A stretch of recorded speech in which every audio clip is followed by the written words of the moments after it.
Hormuz കടലിടുക്ക് ഇറാന്റെ ശത്രുക്കൾക്ക് മാത്രമേ അടച്ചിട്ടുള്ളൂ.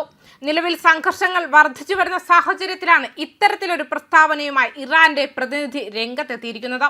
സുരക്ഷാ ക്രമീകരണങ്ങൾക്കായി ഇറാൻ സർക്കാരുമായി ഏകോപിപ്പിച്ചാൽ വിദേശ കപ്പലുകൾക്ക് ഹോർമുസ് കടലിടുക്കിലൂടെ സഞ്ചരിക്കാമെന്ന് ഇന്റർനാഷണൽ മാരിടൈം ഓർഗനൈസേഷനിലെ ഇറാന്റെ പ്രതിനിധി വ്യക്തമാക്കിയിരിക്കുകയാണ്. തന്ത്രപ്രധാനമായ ജലപാതയിൽ സ്ഥിരത നിലനിർത്തുന്നതിന് അത്തരം സഹകരണം അനിവാര്യമാണെന്ന് അൽ ജസീറ റിപ്പോർട്ട് ചെയ്തിട്ടുണ്ട്. യുണൈറ്റഡ് കിങ്ഡത്തിലെ ഇറാന്റെ പ്രതിനിധി കൂടിയായ മൗസവി ഗതാഗതം സാധ്യമാണെങ്കിലും ഇറാന്റെ പ്രാദേശിക സമഗ്രതയെയും അവകാശങ്ങളെയും മാനിച്ച് അന്താരാഷ്ട്ര ബാധ്യതകൾ സന്തുലിതമാക്കണമെന്ന് ഊന്നി പറഞ്ഞു. സമുദ്ര സുരക്ഷാ പ്രോട്ടോകോളുകൾ മെച്ചപ്പെടുത്തുന്നതിനും മേഖലയിൽ പ്രവർത്തിക്കുന്ന നാവികരുടെ സംരക്ഷണം ഉറപ്പാക്കുന്നതിനും IMOയുമായും വിവിധ രാജ്യങ്ങളുമായും ഇടപഴകാൻ ടെഹ്റാൻ തയ്യാറാണെന്ന് അദ്ദേഹം സൂചിപ്പിച്ചു.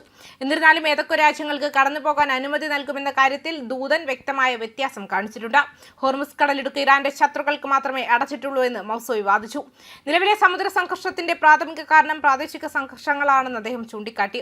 ഗൾഫിലും ഹോർമുസ് കടലിടുക്കിലും അമേരിക്കയിലും ഇസ്രായേലും ഉൾപ്പെടുന്ന തുടർച്ചയായ സംഘർഷമാണ് നിലവിലെ സാഹചര്യത്തിന്റെ മൂല കാരണമെന്നും അദ്ദേഹം ചൂണ്ടിക്കാട്ടി. ഈ നിയന്ത്രണങ്ങൾക്ക് നേരിട്ടുള്ള പ്രതികരണമായി US പ്രസിഡന്റ് ഡൊണാൾഡ് ട്രംപ് ടെഹ്റാനെതിരെ കടുത്ത സൈനിക ഭീഷണി പുറപ്പെടുവിച്ചു. 48 മണിക്കൂറിനുള്ളിൽ ഹോർമുസ് കടലിടുക്ക് പൂർണ്ണമായും വീണ്ടും തുറന്നില്ലെങ്കിൽ ഇറാനിയൻ ഊർജ്ജ അടിസ്ഥാന സൗകര്യങ്ങൾക്ക് നേരെ ആക്രമണം നടത്തുമെന്നാണ് അദ്ദേഹം മുന്നറിയിപ്പ് നൽകിയത്. ഒരു സോഷ്യൽ മീഡിയ പോസ്റ്റിൽ പ്രസിഡന്റ് പ്രഖ്യാപിച്ചു.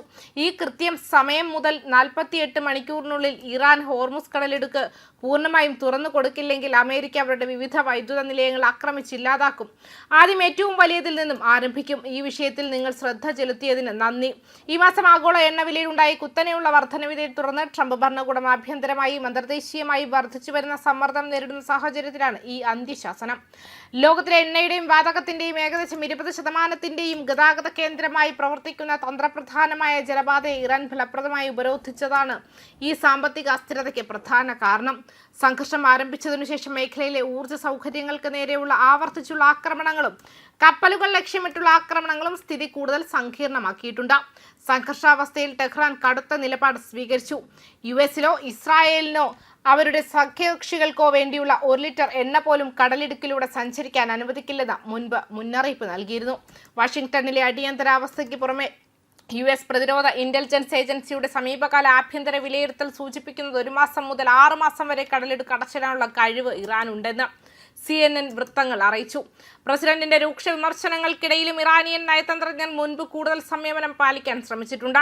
കഴിഞ്ഞ ആഴ്ച ഐക്യരാഷ്ട്രസഭയിലെ Iran ambassador Amir Saeid Iravani Tehran ജലപാത അടച്ചിടാൻ പദ്ധതിയിട്ടില്ലെന്ന് പ്രസ്താവിച്ചു. രാജ്യത്തിന്റെ പുതുതായി നിയമിതനായ പരമോന്നത നേതാവ് മുജ്തബ ഖമേനിയുടെ കൂടുതൽ ആക്രമണാത്മകമായ സ്വരത്തിൽ നിന്നും അദ്ദേഹത്തിന്റെ അഭിപ്രായങ്ങൾ വ്യത്യസ്തമായി തോന്നി. സമുദ്രപാത തന്ത്രപരമായ ഒരു കുതിച്ചുചാട്ടമായി ഉപയോഗിക്കാമെന്നും അദ്ദേഹം സൂചിപ്പിച്ചു.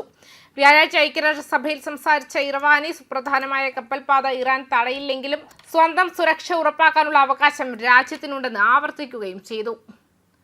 ന്യൂസ് ഡെസ്ക് കർമ്മ ന്യൂസ്.